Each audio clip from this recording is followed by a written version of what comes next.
How do you find the direct interaction that you have with the public right now, though? Because Twitter it's a mixed bag, right? There are people who are kind, genuine, and then there are people who can be pretty cruel also. Yes, that's very welcome.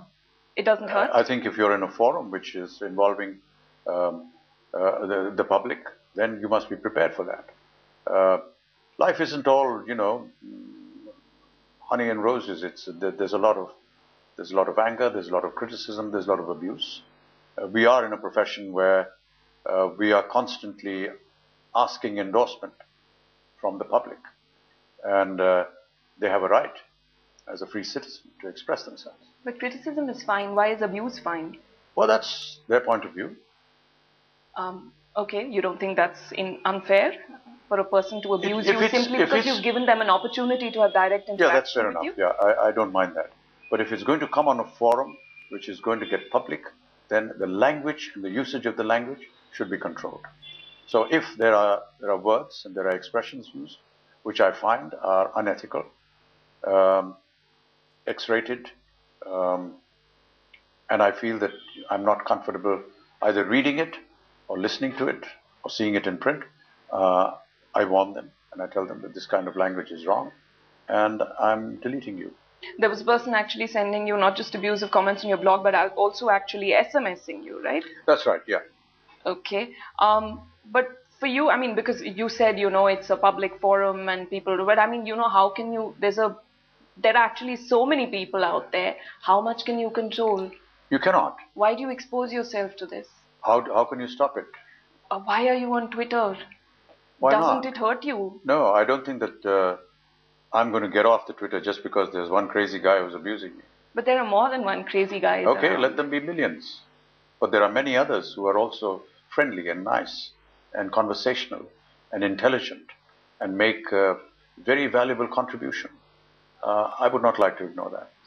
But, the difference between, let's say, 40 years ago, stars 40 years ago and now is that now stars are so much out there, and it's not just about interviews, but they're on Twitter, they're blogging. And do you sometimes feel nostalgia for the times when a star meant an unreachable person? No, I think you have to move along with the medium. The medium of television has, in any case, diminished our so-called star status that you talk of. You cannot stop a television camera from standing outside your home every time you step out, or peeping inside your home through various other means. There are laws and regulations and you can move that, but it's not possible to stop them. So in any case, these mediums are going to be writing about it.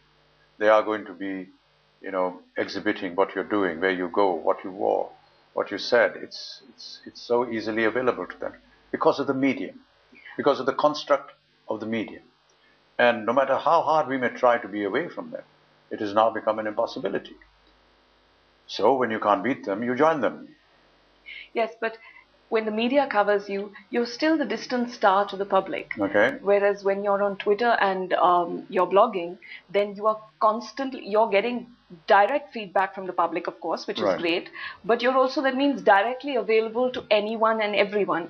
Do you think people, I don't know, do you think people will perhaps begin to value stars a little less because of the direct availability? Yeah, I've started this about a year and a half ago. That's when I'm 67, 68. I don't see anything further happening to me as far as putting myself into some kind of an exclusive club is concerned. I think I'm way past that time. So in my last moments, let me at least breathe easily with my fans. We've never gotten an opportunity to be face to face with many of our fans. We had the fan mail and we had the letters and we have the odd person who will bump into you or accost you in a hotel or in a public area. But other than that, we've never really got an opportunity to speak to them, to know what they really feel, to understand them, to just know who they are and what they feel. I think the blog, through its responses, social networking, whether it's Twitter or Facebook or whatever, has given us this opportunity to be able to sit across somebody and continuously talk to them. And how marvelous this is for me, I think. I've developed such a fondness for those people that interact with me. I now get an opportunity to not only know who they are in personal life, but they also know a lot of personal things about me. I get an opportunity to meet them. I travel quite often to different parts of the world. And if there are members of the blog or the Twitter which are in the vicinity, they call me and they Twitter and we meet up. And we formed this wonderful community. You've actually met people who you met through Twitter? Yes. Okay. And members from my blog. I recently had a performance in Paris a couple of months ago, and all those wonderful members of my extended family, which I now address them as, were informed of this, and a lot of them flew in from Germany, from France, from Italy, from Spain, from New York, from London, and they all came to this one show of mine, and we met them, and it was great. I'm now having a bunch of them coming across from all different parts of the world, from South Africa, from America, and very close to my birthday. And they know that we want to meet up. Every time I go to London or something, this small little community spreads the world around, and we meet up and we talk and we discuss, and it's just a wonderful feeling. I mean, what's wrong with that?